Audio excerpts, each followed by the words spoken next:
So we have so much content out in the blogosphere about how to write a resume. But today we want to dive in specifically about how to write your best resume profile statement. Right.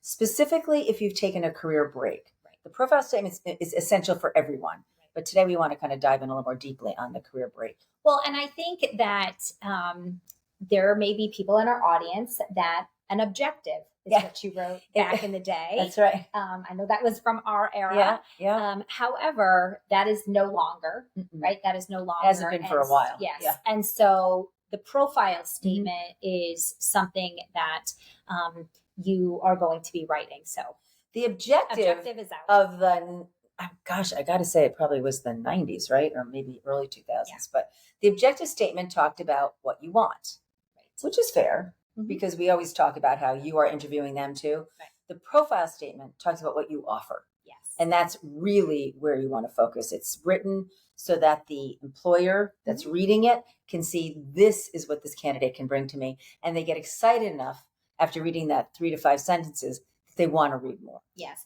Well, I always say to our students that are in our course, it's your opportunity to teach people who you are, right? The whole entire process is an opportunity, but like here is one place anybody that reads this has an opportunity to say, oh, here's who this person is. Yeah.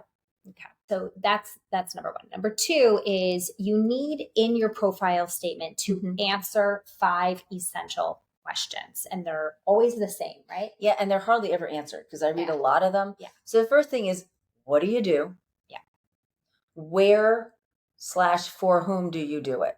So I can be an accountant. Right. I might be an accountant for my 4-person cleaning service company. That's very different than being an accountant at a big 4 accounting firm or at a major company or manufacturing company, say. So knowing what you do, but where and for whom. So the establishment, the industry, and the client base, that's essential. Right. The how do you do it? That's where the descriptors come in. Right. If it's mission-based work, maybe it's a personal mission, maybe you're pivoting, the why can come into it too. But the essentials are, what do I do? Where and for whom do I do it? And how do I do it? Right. And you'd be surprised how few answer those questions. Yeah. And we have a resume checklist that we will put in the comments section. Okay. And that actually lays those questions out in the resume checklist. Great. All right. So now, so once you have answered those questions in your profile statement, it's also important to know that when you are writing that profile statement, you are writing it in third person. And I'm always shocked at how, when we teach our course, how they still come back into of people will come back and they're using I and my. I know. Yes. So I mean, I am seeing some changes every once in a while. I'll see, resumes come through. And people teaching it in first person. But generally speaking, if we're just kind of keeping with the traditional paradigm, the resume is written in third person. So, if you're an English major, it can feel a little frustrating because you're wondering, well, I've got to use a subject here. You don't. So it can feel like the sentences are a little fragmented or truncated or whatever, but that is the format. And there's a license for that. Yes. In this arena. Exactly. So it's no pronouns. And so for example, instead of saying, I am a marketing professional with experience driving content strategy at, iconic brands like Disney and, and Nabisco. There you go. That can just be changed into marketing professional who drives content strategy for iconic manufacturers like Nabisco and Kellogg or whatever, Disney, right? So it's just taking that out. And this is going to make it look, again, like what you're doing. You're kind of doing things within the framework that they're normally done. I do want to say here that, I could probably say it after each bullet, but you do not want to use ChatGPT to write this. This is too important of a piece, because if you do, you will sound like every other marketing professional, and I'll know it because I'll just yawn through it. It'll be so redundant, I won't even read it. Well, and in number 4, showcases this and highlights this, is that you don't want to use cliches. And you're going to get that. You're going to get those cliches and you're going to get those generic buzzwords from a chat GPT. Yes. Because it's just taking everybody else's resume and drawing from those. And that doesn't make you memorable, right? That doesn't teach people who you really are. Right. And it doesn't capture my interest enough so that I want to read on. Yeah. So some of the keys are some of the classic keywords, people oriented, detail oriented, results driven, mission driven, servant leader.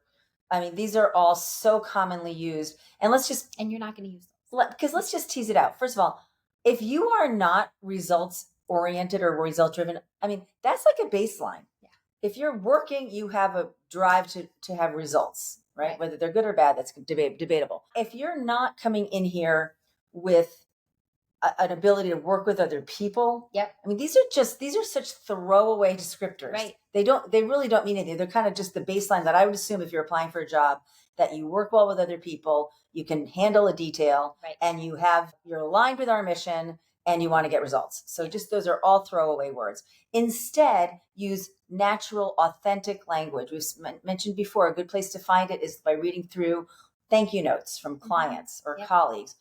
Maybe your reviews. If you've been lucky enough to work for an organization that does 360s, taking a look like, how do my clients describe me? How do my employees describe me? How do my bosses and the higher ups describe me? Yeah. So I guess the bottom line is you are writing this as if you are a human. You're writing it from a human voice. Yes, because you are a human. Right, exactly. And you're writing it for human eyes. Yes. So if you write it for the algorithm, it's okay to say problem solver, results oriented, detailed person. But not when you're writing for a human. You want to write something that's going to interest them. And remember, 99.9% of the resumes they get are going to have those words in them because they've been written by a computer or by someone who just hasn't really put some time into writing them well. And when they get to yours, it's going to be so refreshing. Yes. Trust me. And here's another place that people get caught up too, is that they can go to the job description and just try to copy what's written in the job description and put that in their profile statement. And that is not a great idea. Not good at all. Because ultimately that really... Well, it's just, again, it's redundant and it's going to be really obvious to me that you cut and pasted a job description. That doesn't mean that reading the job description can't be helpful, that you can't, if you know you're looking for a specific type of role, that you can't reference the job description look for the things that are most important, but put them in your own language. Yes. Right. Don't just regurgitate keywords. The key here is that you're not writing the resume for a computer algorithm. Right. You're writing the resume for a human.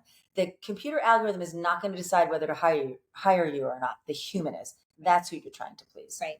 And, Susan, you were talking about a lot about that unique language, and what I know from our course and watching this play out, that is a real challenge. I mean, you are an English major, you are a wordsmith, that's something that you do really well, but that is not something that people have, they don't feel comfort with that. And even if they're good writers, sometimes they're not comfortable writing about themselves. Exactly. And so how can we then find that unique language? How can we do that? Well, we mentioned a couple of ways, like looking at old reviews. Yep. I mean, LinkedIn recommendations, which you absolutely should have if you watch any of listen to any of our LinkedIn content. Mm-hmm. It's a really essential tool. Have a few recommendations on there. That's a great place to get language. Yeah. We mentioned looking at old reviews and thank you notes, but also just talking to people. Yeah. We begin our course. One of the exercises we do is we have our students go out and ask 8 to 10 former colleagues, clients, fellow volunteers, family members, friends, to answer 4 questions about them. Right. And then weeks later... About their strengths specifically. Exactly, yes.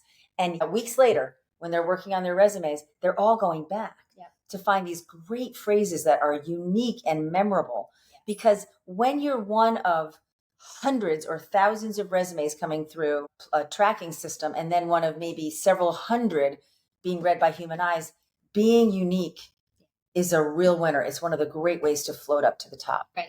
If you want to try doing that yourself, you can reach out to 8 to 10. Yes, and just ask them.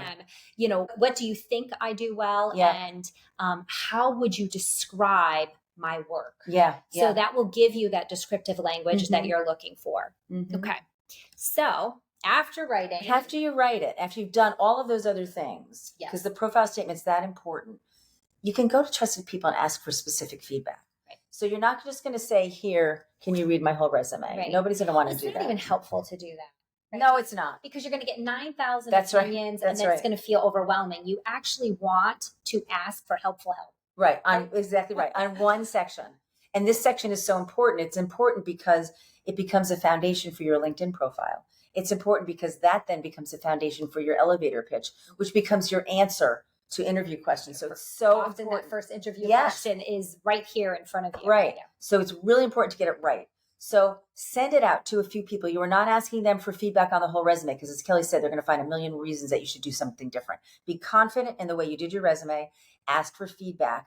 Can you look this over? Does it answer the questions I've been tasked with answering in terms of what do I do?